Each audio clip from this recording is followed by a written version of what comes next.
Hi everyone, it's Heidi again. Today we're going to be reacting to a video about a topic that we have not really discussed on this channel yet. The video is called Spain, Ireland, and Norway all recognize Palestine now. It's by XB2Cat, if I'm saying that right. I am going into this with the hope of learning a little bit more about the conflict. I've heard a lot of different opinions, people rooting for Israel, people rooting for Palestine, hashtag free Palestine. I feel like I've heard of a lot of really strong opinions for either side, and I'm slightly aware of the history of Israel versus Palestine and Gaza, but I have to say it is a just smidge of knowledge about this topic. So my stance so far has been that I don't have a solid opinion about which side is right. I feel like I've kind of seen some wrongs on both, but I do want to learn more about it so that maybe I can keep expanding my knowledge about what's going on there. If you like the video, make sure to like and subscribe. I would also love your guys' comments, any insight that you have into the conflict. I don't need to see hashtag free Palestine. That doesn't give me any information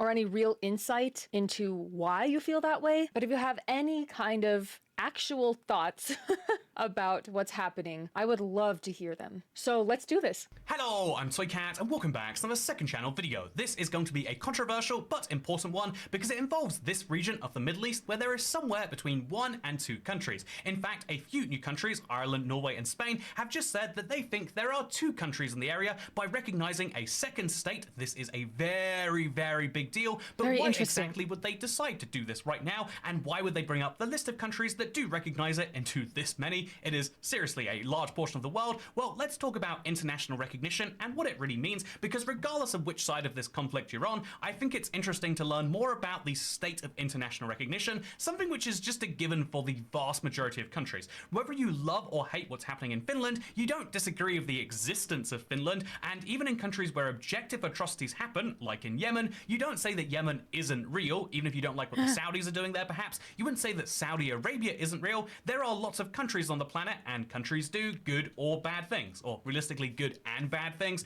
but this is something that is just a given, except for the fact that you can't just unilaterally make your own country. Recognition basically exists to say which new countries are and aren't real, and so when a new country says that it forms, like with Kosovo, even when that country has its own government, makes its own currency, although it uses the euro, but a different currency to before, has its own laws and can enforce them, and its own power, and everything else that you need to be a country, if that country didn't seek permission from the territory, from the country that it took the land from, then that becomes a international recognition problem, which is why many countries don't recognize Kosovo. We'll dive into lots of countries that are partially recognized today, but I think it's Okay, he's talking so fast. Nothing wrong with that. I'm just letting you guys know I'm trying to not cut him off.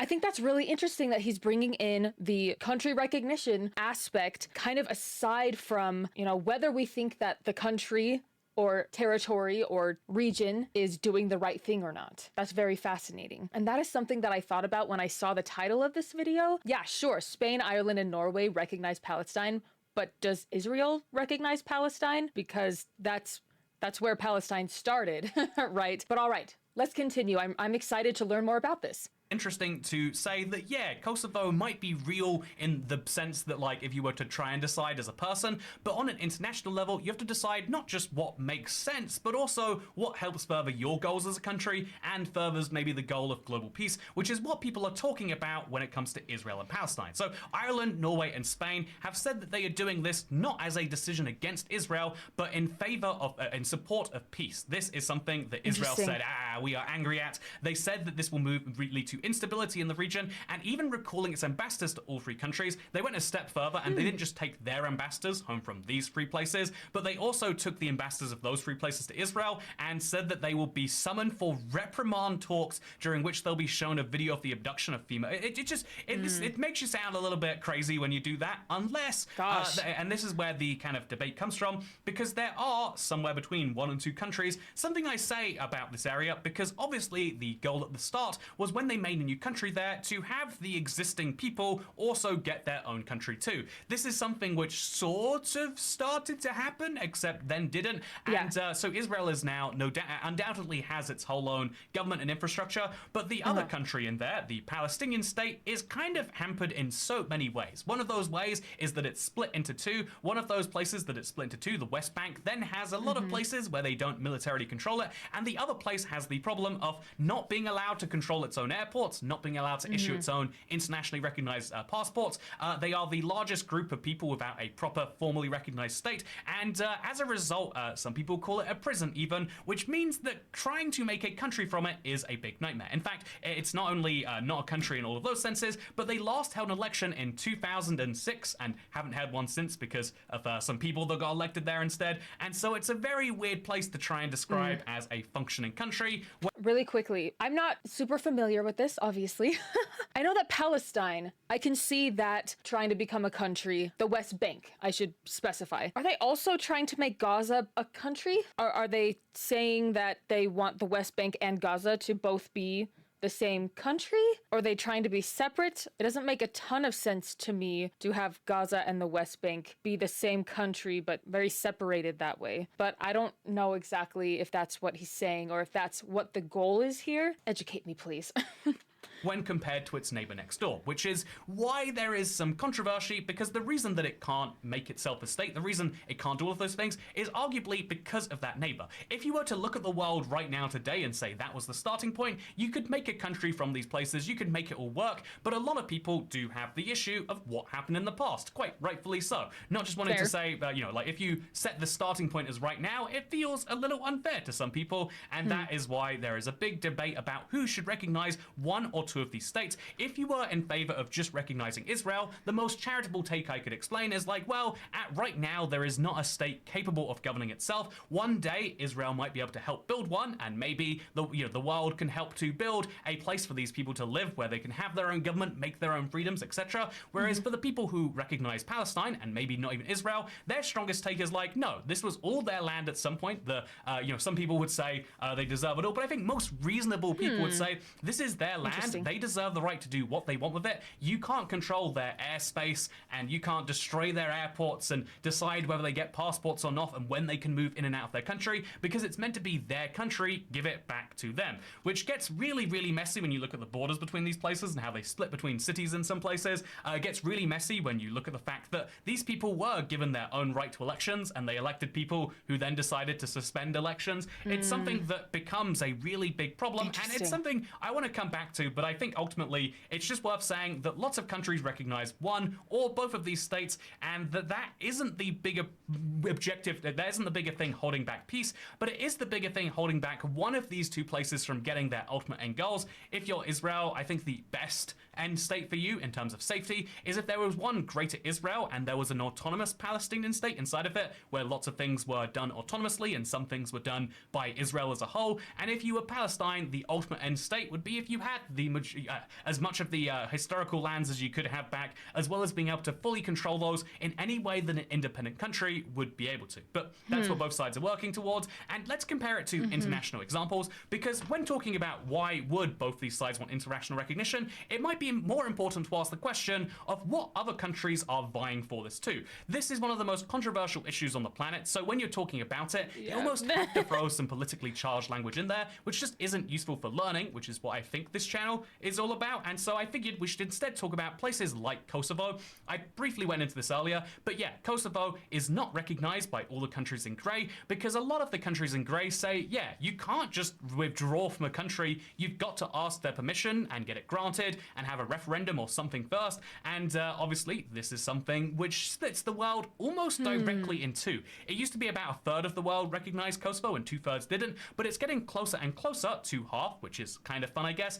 Then we could obviously compare this to another spicy take. Okay, about that one specifically, or I guess just this concept in general, I bet you that a lot of the people who do recognize that Kosovo should have their own space, I guess, probably were also in the same situation where they broke off from a different country as well. Like the United States, Australia, were both part of Great Britain at one point and then have since broken off. Obviously, growing up as an American, I'm familiar with the war between the United States and England and United States gained independence. And that's how a lot of countries have emerged, I guess. So that is kind of a difficult thing, if I'm understanding this right, to need the permission of the country that you're breaking off from, because I feel like that doesn't happen very often, that the country is just okay with you doing that, as far as my knowledge of history, which is very limited. So let me know what you guys think about that. That's really interesting. But it sounds like more and more people are recognizing Kosovo as independent, just as far as this example goes. But very fascinating and yes, very controversial. Because have you noticed how this green blob here recognizes Kosovo, but this grey blob doesn't? That's because this whole country is sort of debatably one or the other. So this is one of the interesting maps that you can find on Wikipedia, but I don't think it's very useful for explaining China recognition versus Taiwan. So this is a much more useful map that shows in 1949, the world recognized Taiwan, the People's Republic of China, as the one true China.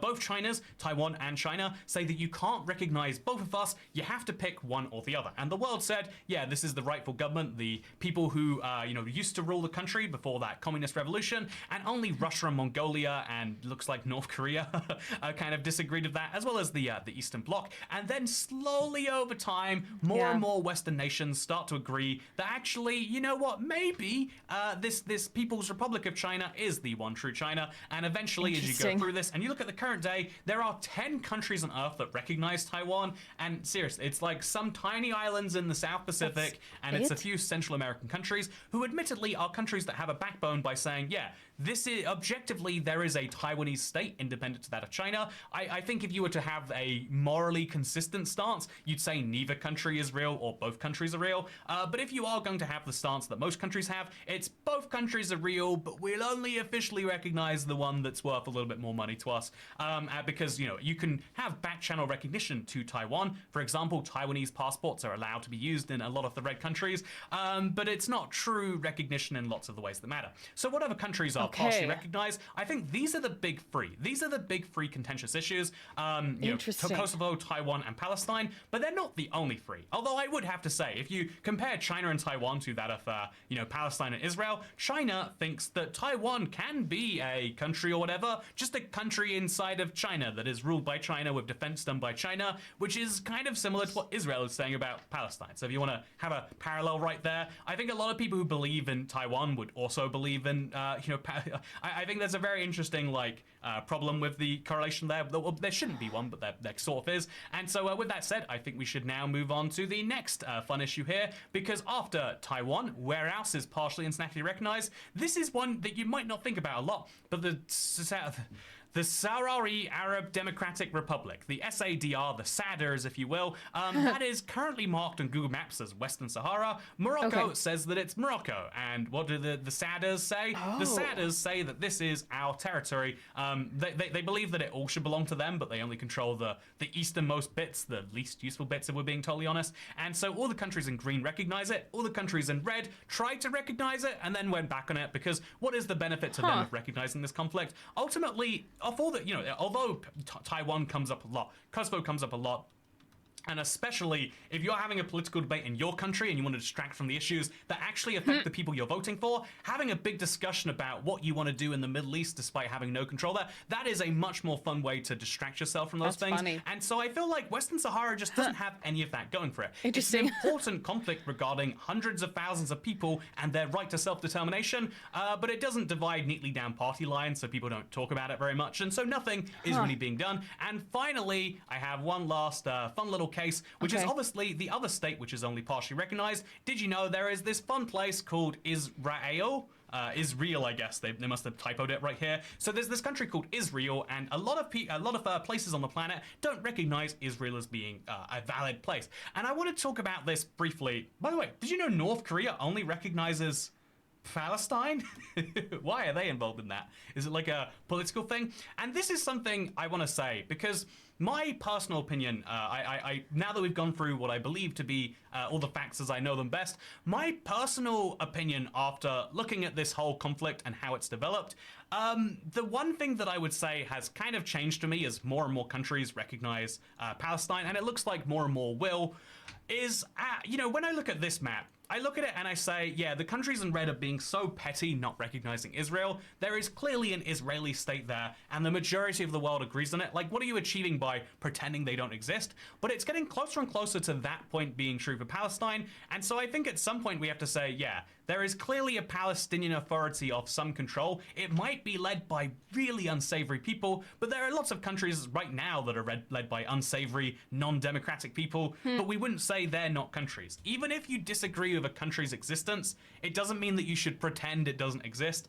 and that's where I'm starting to lean towards. I don't know what the correct solution for peace is here. If someone could actually, if I could see a time machine into the future and work out what actually would solve this, then I would love for that to be correct, and I would be on that side. But in the absence of working out what that is, I think you've just got to say, okay, I guess there's a couple of countries there right now, because maybe it could be true that Israel looks increasingly like it doesn't want to just neutralize the military of this other state that exists there, but potentially always neutralize that military and always not have it truly be independent, which might be a problem if you believe in the right to self-determination, because should the right to self-determination include your right to destroy yourself and other people is a really big question that I don't have an easy answer for. So that's the thing I've been thinking about. The other thing I want to talk about, because I've been working briefly on a video of other places that we almost put Israel, is here's something interesting. The state of Judea, there is a problem with fully, if basically the state of Judea is almost like a threat of the Israeli people living in the West Bank, because the problem with just giving this whole place, the reason it can't just be made independent tomorrow, the reason why any realistic solution takes years and lots of implementation is because lots of settlers from Israel live in the West Bank. A lot of these people did it without Israel's permission, and it makes things a nightmare for Israel. But then these people say, yeah, if you withdraw from the West Bank, if you recognize Palestine, if you say that this is an independent country, then we will withdraw and make our own independent country inside of that independent country, which will be the world's second Jewish state. It's got a flag that looks suspiciously similar to some people, and it's a very interesting idea that I guess Israel has to contend with, is if you are to draw lines, even where they are right now, you end up putting a lot of a lot of your people on the other side of it, which just makes the whole thing messy, and is why if you're a leader in Israel, you just say, yep, we are strong, we are big, and we will fight back against people who hurt us. And why if you're a leader in Palestine, even though what you really need is food, water, job prospects, and all the things that make you that, when someone says we will hurt the people who hurt you, you vote for them anyway. And really, that's the ultimate underlying problem that won't be fixed with recognition anytime too soon. Okay, that was a lot to take in, of course. As far as the state of Judea, am I saying that right? Oh my goodness. Honestly, I can say that I think I know nothing about that. If I'm understanding correctly, that is an idea that Israel has that hasn't really become official yet, but that is something that they're wanting to have happen. If I am misunderstanding that, because that was a bit confusing for me, please correct me in the comments. Also, something I got slightly hung up on, but tried to not let it bother me, was when he was talking about how Israel was misspelled somewhere, and I didn't seem to catch what he was talking about there. So if you guys have insight about what he was saying with that, let me know, because I definitely got lost during that part too. I'm honestly really impressed with this guy for talking about basically just land borders and the drama that goes on with that without really pulling in a lot about the current conflict. I think that's really admirable, to be honest. I'm going to have to read through some of the comments of his video, because there were definitely a couple of things I got confused about there. But let's continue, let's finish the video, and we'll see what we think. But yeah, I hope that one day it is fixed, and I hope that one day we put this whole thing to bed as being an issue from the past. But knowing how this thing sorts of goes, this could be 5 years' time and you can watch this video, and it's just gotten worse. I hope that's not true, but what I also hope is that you enjoyed this video, because second channel, don't care. Goodbye. Wait, actually, if you enjoy thoughtful, helpful videos like this one, consider supporting over at Patreon. That is a place that exists. go. It's linked down below. Go check out his Patreon. I spend the money on kebabs. I definitely like his idea of, I hope that this whole thing can be a thing of the past. That is something that I hope everybody hopes. But yeah, what the best solution is, I feel like I've seen a lot of people online who claim to think they know what's best and how things should be resolved. And I just feel like I don't know enough yet. That was probably the longest I haven't paused in a video in a really long time because I had no thoughts about it. I was just learning. Yeah, what do you guys think about that? Do you have solid opinions of what should or should not happen when it comes to a territory or an area of land trying to become independent and what that should or should not look like? That is complicated. I'm excited to continue to dive into this and learn more about this. And again, any insights that could maybe help me understand or anybody else reading the comments, please feel free to share. Otherwise, thank you so much for watching. This was a new one for me. I will see you in the next video. Bye guys.